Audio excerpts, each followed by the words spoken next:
গণতন্ত্রের যাই হোক, মনে হয় সাধারণ মানুষ মায়ের বুক ফাটা আর্তনাদ শুনতে পেয়েছেন। চলো, শুভ দুপুর। আজকের দুপুরে কি রান্না করেছি সেটা এখন শেয়ার করি তোমাদের সাথে।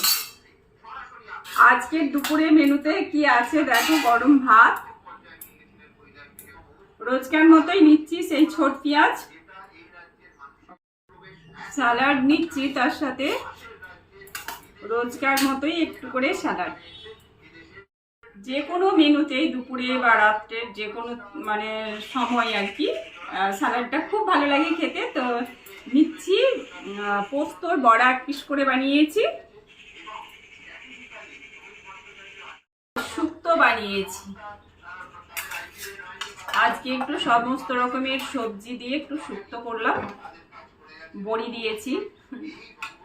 এই যে উচ্ছে করলা যে ভাজা, সেটা তো বেশ ভালো লাগে খেতে।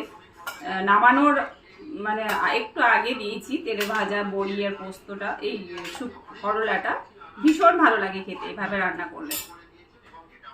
এক বাটি করে শুক্তো নিয়ে নিলাম। এরপর টমেটো সর্ষে বাটা দিয়ে আমি যে বাটা মাছের কারি যেটা রান্না করি সেটাও 2 পিস করে নিয়ে নিলাম।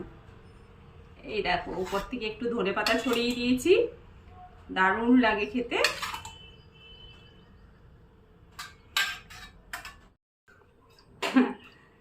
আজকে একটু আমের পাতলা যে ঝোল চাটনি সেটা বানিয়ে নিয়েছি।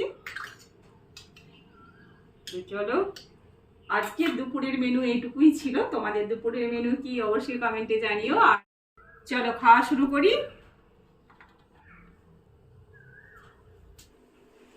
আজকে তো পোস্তর বড়া দিয়ে শুরু করব।